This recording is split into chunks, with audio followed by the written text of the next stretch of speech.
इकाई 9 ममता कहानी।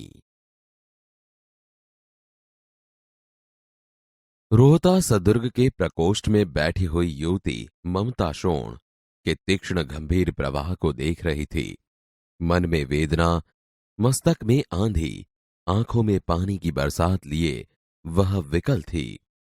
वह रोहतास दुर्ग के मंत्री चूड़ामणि की एकमात्र दुहिता थी। उसके लिए कोई अभाव होना असंभव था, परंतु वह विधवा थी। उसकी विडंबना का अंत कहां था? चूड़ामणि ने चुपचाप उस प्रकोष्ठ में प्रवेश किया। शोण के प्रवाह और उसके कलनाद में ममता अपना जीवन मिलाने में बेसुध थी। पिता का आना न जान सकी। चूड़ामणि व्यथित हो उठे। स्नेह पालिता पुत्री के लिए क्या करें, यह स्थिर न कर सकते थे। लौटकर बाहर चले गए। ऐसा प्रायः होता, परंतु आज मंत्री के मन में बड़ी दुश्चिंता थी। पैर सीधे न पड़ते थे। एक पहर बीत जाने पर वे फिर ममता के पास आए। उस समय उनके पीछे 10 सेवक चांदी के बड़े थालों में कुछ लिए खड़े थे। कितने ही मनुष्यों के पद शब्द सुन ममता ने घूमकर देखा। मंत्री ने सब थालों को रखने का संकेत दे दिया। अनुचर थाल रखकर चले गए। ममता ने पूछा, यह क्या है पिताजी? तेरे लिए बेटी उपहार है, कहकर चूड़ामणि ने आवरण उलट दिया। स्वर्ण का पीलापन उस सुनहरी संध्या में विकीर्ण होने लगा। ममता चौंक उठी। इतना स्वर्ण यहां कहां से आया?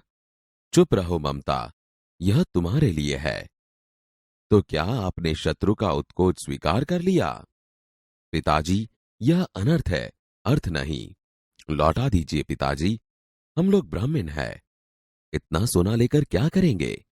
इस पतोन्मुख प्राचीन सामंत वंश का अंत समीप है बेटी।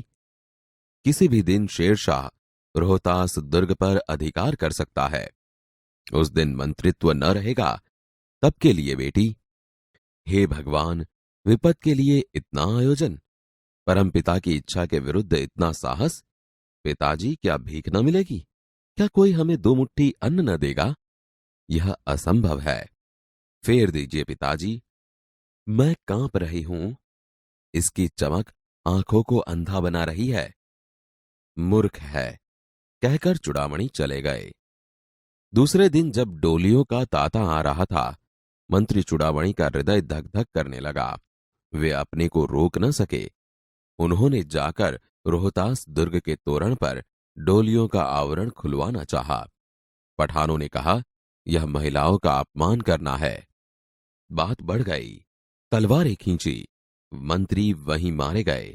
राजा रानी और कोष सब छली शेरशाह के हाथ पड़े। निकल गई ममता। डोली में भरे हुए पठान सैनिक दुर्ग भर में फैल गए, परंतु ममता न मिली। काशी के उत्तर में स्थित धर्मचक्र विहार मौर्य और गुप्त सम्राटों की कीर्ति का खंडर था। खंडित शिखरों वाले भवन तृण गुल्मों से ढके हुए प्राचीन और ईंटों के ढेर में बिखरी हुई भारतीय शिल्प की विभूति ग्रीष्म की चंद्रिका में स्वयं को शीतल कर रही थी। जहां गौतम का उपदेश ग्रहण करने के लिए पंचवर्गीय भिक्षु पहले मिले थे, उसी स्तूप के भग्नावेश की मलिन छाया में एक झोंपड़ी के दीपालोक में एक स्त्री पाठ कर रही थी। अनन्याश्विन्तयन्तो माम ये जनाः पर्युपासते। पाठ रुक गया।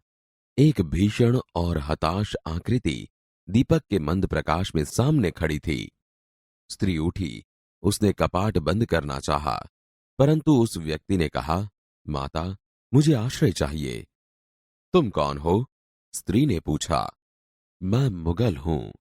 चौसा युद्ध में शेरशाह से विपन्न होकर रक्षा चाहता हूं।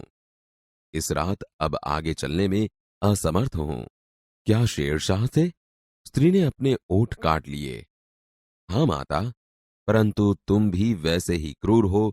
वही भीषण रक्त की प्यास, वही निष्ठुर प्रतिबिंब तुम्हारे मुख पर भी है सैनिक। मेरी कुटी में स्थान नहीं।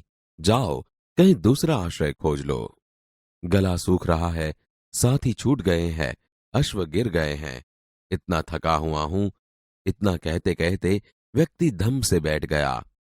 उसके सामने पूरा ब्रह्मांड घूमने लगा। स्त्री ने सोचा, यह विपत्ति कहां से आई।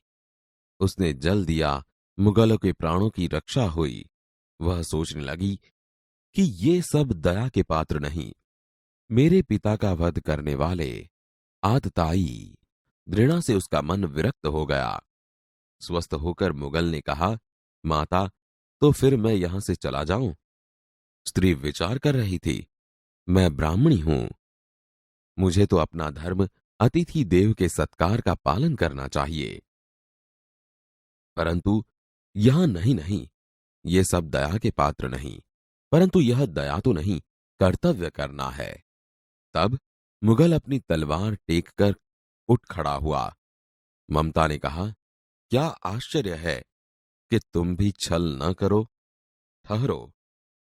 छल नहीं, तब नहीं स्त्री, जाता हूं। तैमूर का वंशधर स्त्री से छल करेगा। जाता हूं, भाग्य का खेल है। ममता ने कहा, यहां कौन दुर्ग है, यही झोंपड़ी ना, जो चाहे ले लो, मुझे तो अपना कर्तव्य निभाना पड़ेगा। जाओ भीतर। थके हुए पथिक, तुम चाहे कोई भी हो, मैं तुम्हें आश्रय देती हूं। सब अपना धर्म छोड़ दे तो क्या मैं भी छोड़ दूं। मुगल ने चंद्रमा के मंद प्रकाश में वह महिमामय मुखमंडल देखा। उसने मन ही मन नमस्कार किया। ममता पास की टूटी दीवारों में चली गई। भीतर थके पथिक ने झोंपड़ी में विश्राम किया। प्रभात में खंडहर की संधि से ममता ने देखा, सैकड़ों अश्वारोही उस प्रांत में घूम रहे हैं। वह अपनी मूर्खता पर स्वयं को कोसने लगी।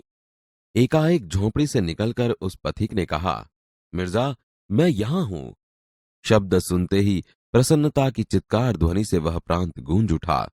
ममता अधिक भयभीत हुई। पथिक ने कहा, वह स्त्री कहां है, उसे खोज निकालो। ममता छिपने के लिए अधिक सचेष्ट हुई। वह मृगदाओं में चली गई। दिन भर उसमें से न निकली। संध्या हो गई। वे लोग जाने लगे। ममता ने सुना, पथिक घोड़े पर सवार होते हुए कह रहा था, मिर्जा, उस स्त्री को मैं कुछ दे न सका, उसका घर बनवा देना, क्योंकि मैंने विपत्ति में यहां विश्राम पाया था। यह स्थान भूलना मत। इसके बाद वे वहां से चले गए। चौसा के मुगल पठान युद्ध को बहुत दिन बीत गए।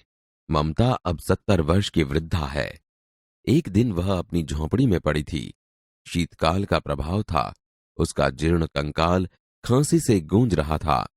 ममता की सेवा के लिए गांव की 2-3 स्त्रियां घेर कर बैठी थी, क्योंकि ममता आजीवन सबके सुख दुख की सहभागिनी रही थी।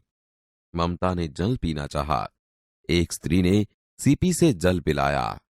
सहसा एक अश्वारोही उसी झोंपड़ी के द्वार पर दिखाई पड़ा। वह अपनी धुन में कहने लगा, मिर्जा ने जो चित्र बनाकर दिया है वह तो इसी जगह का होना चाहिए। वह बुढ़िया मर गई होगी।